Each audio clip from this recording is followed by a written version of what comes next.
Hi dears, എല്ലാവർക്കും പുതിയ വീഡിയോയിലേക്ക് സ്വാഗതം.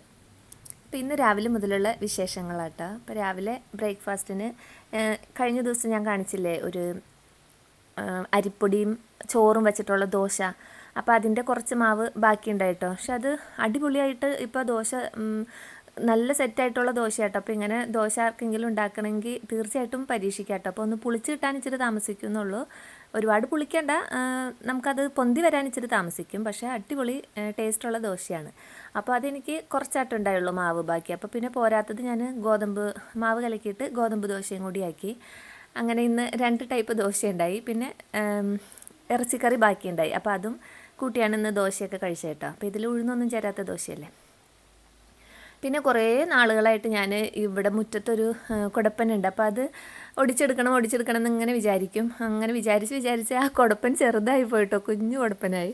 എന്നാലും കുഴപ്പമില്ല, കളയണ്ടെന്ന് വിചാരിച്ച് ഞാൻ പോയി അത് ഒടിച്ചെടുത്തുകൊണ്ട് വന്നു. പിന്നെ ഇന്ന് കറി വയ്ക്കാനായിട്ട് വെള്ളരിക്കയും തക്കാളിയും പരിപ്പൊക്കെ ഇട്ടിട്ട് അരച്ച് ഒഴിച്ച് കറി വയ്ക്കൂലേ, ഈസിയാണ്, നല്ല ടേസ്റ്റാണ്. അപ്പോൾ നാടൻ തക്കാളിയായിരുന്നു. അപ്പോൾ അതൊക്കെ ഇട്ടിട്ടുള്ള കറിയാണ്. അപ്പോൾ കഷ്ണങ്ങൾ പരിപ്പൊക്കെ ഇട്ടിട്ട് തക്കാളിയും വെള്ളരിക്കൊക്കെ വേവാനായിട്ട് വെച്ചു. കുറച്ച് മഞ്ഞൾപ്പൊടി മുളക് പൊടിയൊക്കെ ഇട്ടിട്ട് അപ്പോൾ അത് വേവായി വന്നപ്പോൾ തേങ്ങയും ഉള്ളിയും ജീരകം കൂടി അരച്ചൊഴിച്ചു. അപ്പോൾ ഇതിനകത്ത് ജീരകം അരയ്ക്കുമ്പോൾ ഒരുപാട് അരയ്ക്കരുത് കേട്ടോ, കുറച്ച് പേരിന് മാത്രമേ അരയ്ക്കാൻ പാടുള്ളൂ. അങ്ങനെ അരപ്പും കൂടി ഒഴിച്ചിട്ട് കറി കടുകൊക്കെ വറുത്ത് താളിച്ചെടുത്ത അടിപൊളി കറിയാവും. അപ്പോൾ ഇതിനിടയ്ക്ക് ഞാൻ കുടപ്പന അരിഞ്ഞെടുത്തപ്പോൾ ഒട്ടുമില്ല കേട്ടോ, ഒരു കുറച്ചേ ഉണ്ടായുള്ളൂ. അപ്പോൾ ഞാൻ വിചാരിച്ചു എന്നാൽ 2 ക്യാരറ്റ് ഉണ്ട് ഫ്രിഡ്ജിൽ, എന്നാൽ അതും കൂടി കൂട്ടിയിട്ട് അരിഞ്ഞെടുത്തിട്ടുണ്ട്. അപ്പോൾ അത് രണ്ടും കൂടി ചേർത്തിട്ട് ഞാൻ തോരനാക്കി.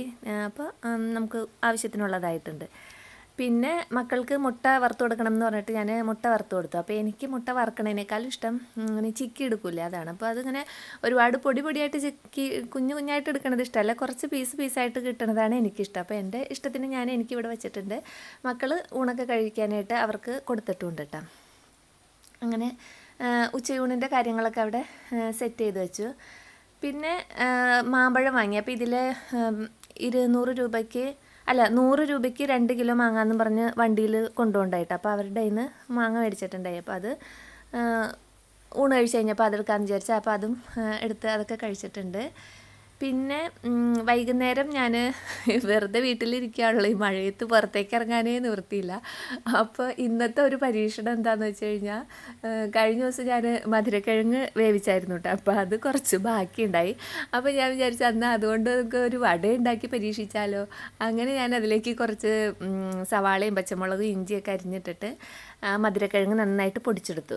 അപ്പോൾ അത് പൊടിച്ചിട്ട് അതിലേക്ക് 2 സ്പൂണ് ഗോതമ്പ് പൊടിയും 1 സ്പൂണ് മൈദയും 1/4 സ്പൂൺ അരിപ്പൊടിയും കൂടി ഇട്ടിട്ട് നന്നായിട്ട് മിക്സ് ചെയ്തെടുത്തു കേട്ടോ. അതാണ് ഈ കാണുന്നത്. പിന്നെ അത് സാധാരണ ഉഴുന്നുവടയുടെ രൂപത്തിൽ ഷേപ്പിലൊക്കെ ആക്കിയിട്ട് എണ്ണയിലിട്ട് വറുത്തെടുത്തു. പിന്നെ അതിൻ്റെ കൂടെ കട്ടൻ ചായയൊക്കെ ഉണ്ടാക്കി. അതായിരുന്നു ഇന്ന് വൈകുന്നേരത്തെ പരിപാടി. അത്ര മോശമൊന്നും ആയില്ല കേട്ടോ. അത്യാവശ്യം നമുക്ക് മഴയത്ത് ചൂടോടുകൂടി കഴിക്കാനൊക്കെ അത്യാവശ്യം നല്ല ടേസ്റ്റൊക്കെ ഉള്ള സംഭവമാണ്. അപ്പോൾ ഇതിൻ്റെ ഈ മധുരക്കിഴങ്ങ് വെച്ചിട്ട് ഞാൻ മധുരക്കിഴങ്ങ് ടിക്കാന്ന് പറഞ്ഞ് പണ്ടൊരു വീഡിയോ ഇട്ടിട്ടുണ്ട്. അത് സൂപ്പറാട്ടോ. അപ്പോൾ അത് അന്ന് ഉണ്ടാക്കിയ ഓർമ്മയിലാണ് ഞാൻ ഇത് ഉണ്ടാക്കിയത്. പക്ഷേ ഇതിനേക്കാളും സൂപ്പർ ടിക്ക തന്നെയാണ്. പക്ഷേ ഇതും നമുക്ക് ഫ്ലോപ്പായി എന്നൊന്നും പറയാൻ പറ്റില്ല, കഴിക്കാം.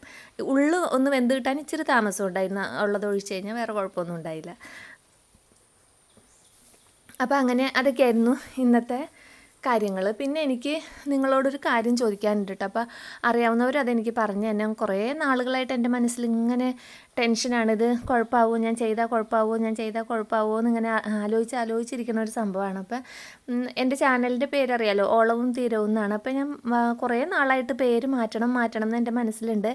അപ്പോൾ ഇത് മാറ്റിക്കഴിഞ്ഞാൽ കുഴപ്പമാവുമോ? ഇപ്പോൾ നിങ്ങൾക്കറിയാലോ എൻ്റെ ചാനൽ ഇങ്ങനെ 1K ആവാനായിക്കൊണ്ടിരിക്കുന്ന സമയമാണ്. അപ്പോൾ ഈ സമയത്തൊക്കെ ഇനി വല്ല ചേഞ്ചും വരുത്തിയാൽ എന്തെങ്കിലും കുഴപ്പമുണ്ടോ എന്ന് എനിക്ക് പേടിയുണ്ട്. കുറേ നാൾ മുമ്പോട്ട് എൻ്റെ അടുത്ത് ഇങ്ങനെ എൻ്റെ ഫാമിലിയിൽപ്പെട്ടവരും കുറേ പേരൊക്കെ ഇങ്ങനെ ആ പേരൊന്ന് മാറ്റിക്കൂടെ എന്ന് ചോദിക്കേണ്ടായിട്ടോ. പിന്നെ കഴിഞ്ഞ ദിവസം നമ്മുടെ ഒരു ഫ്രണ്ട് കമൻറ്റ് ഇട്ടിട്ടുണ്ടായി, ചാനലിൻ്റെ പേര് ഒന്ന് മാറ്റി കൊടുത്തൂടെ, ഇങ്ങനെ യൂട്യൂബിൽ വളരണമെങ്കിൽ ആ പേര് മാറ്റണതായിരിക്കും നല്ലത് എന്നൊക്കെ പറഞ്ഞ് എനിക്ക് കമൻറ്റും വന്നിട്ടുണ്ട്. കേട്ടോ. അപ്പോൾ ഞാൻ പിന്നെ അതിനെപ്പറ്റി ഇങ്ങനെ ചിന്തിച്ചു.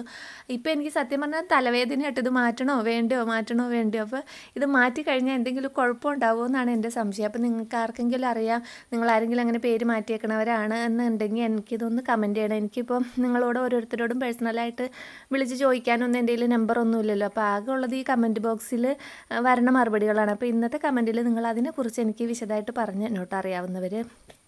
എനിക്കാണെങ്കിൽ യൂട്യൂബിൻ്റെ ABCD അറിഞ്ഞുകൂടാ.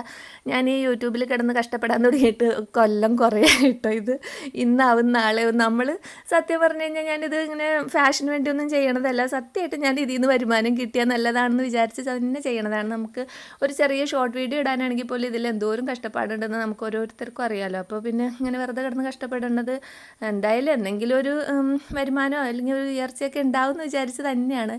അപ്പോൾ എന്തൊക്കെ പോരായ്മകളാണ് എൻ്റെ ചാനലിൽ നിങ്ങൾ കണ്ടേക്കുന്നത്, അതിന് ഇനി ഞാൻ എന്തൊക്കെയാണ് ചെയ്യേണ്ടത്, ഇതൊക്കെ അറിയാവുന്നവരൊന്ന് കമൻറ്റ് ചെയ്ത് തന്നെ. ഇതിനിടയ്ക്കാണെങ്കിൽ എനിക്ക് 2 കോപ്പിറൈറ്റുകളും കിടപ്പുണ്ട്. ആകെ ടെൻഷനിലാണ്. അപ്പോൾ ഇതിനെക്കുറിച്ചൊക്കെ നിങ്ങളൊന്ന് കമൻറ്റ് ചെയ്യുന്നുള്ള വിശ്വാസത്തിൽ ഇന്നത്തെ വീഡിയോ ഇവിടെ വൈൻഡപ്പ് ചെയ്യാണ്. വീണ്ടും അടുത്ത വീഡിയോയിൽ അടുത്ത വിശേഷങ്ങളുമായിട്ട് വരാം. അതുവരേക്കും എല്ലാവർക്കും നല്ലൊരു ദിവസം ആശംസിക്കുന്നു.